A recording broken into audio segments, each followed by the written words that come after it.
Cinema అయిన మహా నేను మిస్టర్ బీన్ మాట సూటిగా ఉంటుంది, మ్యాటర్ క్లియర్ గా ఉంటుంది. మ్యాటర్ లోకి వెళ్దాం. రాష్ట్ర విభజన సహా పలు కారణాల మూలంగా 2012 నుండి తెలుగు సినిమాలకి ప్రభుత్వ గౌరవ పురస్కారాలు నంది అవార్డులు ఇవ్వటం జరగటం లేదు. ప్రస్తుతం పరిస్థితులన్నీ చక్కబడ్డాయి. ఆంధ్రప్రదేశ్ ప్రభుత్వం నంది పురస్కారాల బాధ్యతను తీసుకుంది. 2012-13 సంవత్సరాలకి కమిటీల్ని ఏర్పాటు చేసి అవార్డులని ప్రకటించింది. సంతోషం. నంది అవార్డుల్లో 2012 సంవత్సరానికి గాను ఈగా మూవీ తన హావాని కొనసాగిస్తే 2013 సంవత్సరానికి గాను మిర్చి మూవీ తన డామినేషన్ ని ప్రదర్శించింది. ఈగాకి 8 నంది అవార్డులు వచ్చాయి. మిర్చి 6 నందులు గెలుచుకుంది. 2012 నంది అవార్డుల బెస్ట్ ఫిల్మ్ గా ఈగా నిలిచింది. బెస్ట్ డైరెక్టర్ గా రాజమౌళి నిలిచారు. బెస్ట్ విలన్ గా ఈగా సినిమాలో యాక్ట్ చేసిన సుదీప్ నిలిచారు. బెస్ట్ హీరో అండ్ హీరోయిన్ గా నాని, సమంత ఎటో వెళ్లిపోయింది మనసు సినిమాకి గాను పురస్కారాలని అందుకొని ఉన్నారు. 2013 సంవత్సరానికి గాను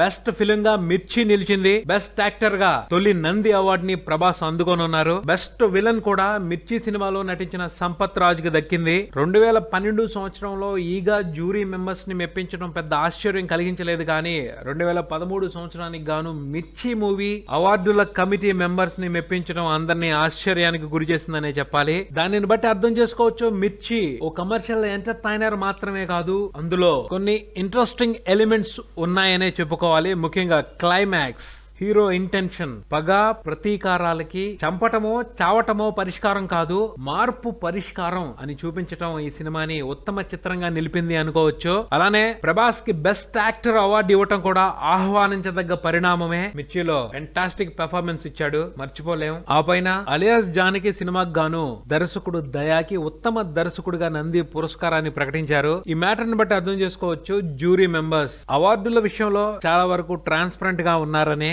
ఆంధ్రప్రదేశ్ ప్రభుత్వం ప్రకటించిన నంది అవార్డులు చాలా మందిలో ఉత్సాహాన్ని నింపాయని చెప్పుకోవాలి. పోతే అవార్డుల కంటే కూడా ఆంధ్రప్రదేశ్ రాష్ట్ర ముఖ్యమంత్రి అవార్డుల అనౌన్స్మెంట్ సందర్భంగా చేసిన ఒక స్టేట్మెంట్ ప్రత్యేకంగా అనిపించిందని చెప్పుకోవాలి. తెలుగు సినిమా పరిశ్రమ ఆంధ్రప్రదేశ్ లో స్థిరపడితే బాగుంటుంది. చిత్ర పరిశ్రమ ఏపీలో స్థిరపడటానికి అవసరమైన సహాయ సహకారాలు అందించడానికి ప్రభుత్వం సిద్ధంగా ఉంది అని ప్రకటించారు. నిజంగా ఇది ఆనందించాల్సిన అంశమే.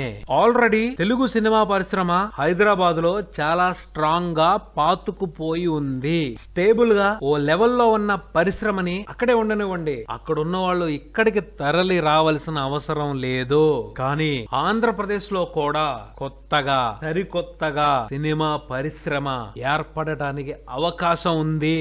హైదరాబాద్ లో రూపొందే తెలుగు సినిమాల్ని ఆంధ్రప్రదేశ్ లో కూడా చూస్తారు. అలానే ఆంధ్రప్రదేశ్ లో కూడా కొత్తగా సినిమా పరిశ్రమ ఏర్పడి ఇక్కడ కూడా సినిమాలు రూపొందించటం మొదలు పెడితే ఇక్కడ సినిమాల్ని తెలంగాణలో కూడా చూస్తారు. అంటే సినిమా పరిశ్రమ తెలంగాణలో చాలా మందికి ఎంప్లాయ్మెంట్ ఇస్తుంది. అలానే ఆంధ్రప్రదేశ్ లో కూడా సినిమా పరిశ్రమ అభివృద్ధి చెందితే చాలా మందికి ఎంప్లాయ్మెంట్ ఇచ్చే అవకాశం ఉంటది. మంచి కంటెంట్ తో సినిమాలు రావాలి, భాషా భేదం లేదు. డబ్బింగ్ సినిమాలను కూడా బ్లాక్ బాస్టర్లు చేస్తున్నారు తెలుగోళ్లు. 2 రాష్ట్రాల్లో 2 పరిశ్రమలు ఏర్పడితే ఎందుకు చూడరు? మంచి సినిమాల్ని ఆదరిస్తానే ఉంటారు. ఇప్పటికీ ఎస్టాబ్లిష్ అయిపోయిన వాళ్ళందరినీ అక్కడే ఉండనివ్వండి. కొత్త తరం ఇక్కడి నుంచే మొదలవుద్ది. కొత్త స్టార్స్ ఆంధ్ర రాష్ట్రం నుంచి పుట్టుకు రావచ్చు. కొత్త దర్శకులు, కొత్త నిర్మాతలు, కొత్త ఆలోచనలు, సరికొత్త తెలుగు సినిమా బ్రహ్మాండమే కదూ. ఏపీ సీఎం చంద్రబాబు నాయుడు పనితనం అందరికీ తెలుసు. మంచి ఆలోచనలు, దృఢ సంకల్పం తోడవ్వాలి. ఆయన సహకారం ఎప్పుడూ ఉంటుంది. త్వరలోనే ఆంధ్రప్రదేశ్ లో కూడా సరికొత్త తెలుగు సినిమాకి అంకురార్పణ జరగాలని కోరుకుందాం. ఒక్క బాహుబలి కాదు, 10,100 సంఖ్యలో బాహుబలి తరహాలో ప్రపంచాన్ని ఆకర్షించే తెలుగు సినిమాలు రూపొందాలి 2 తెలుగు రాష్ట్రాల్లోనూ. కేవలం తెలుగు ప్రజలనే కాదు, ప్రపంచ సినిమా ప్రేక్షకుల్ని మెప్పించే సినిమాలు తెలుగు సినిమా పరిశ్రమ నుంచి రావాలని ఆశిద్దాం. మరిన్ని అప్డేట్స్ కోసం keep watching Maruthi Talkies. Thank you.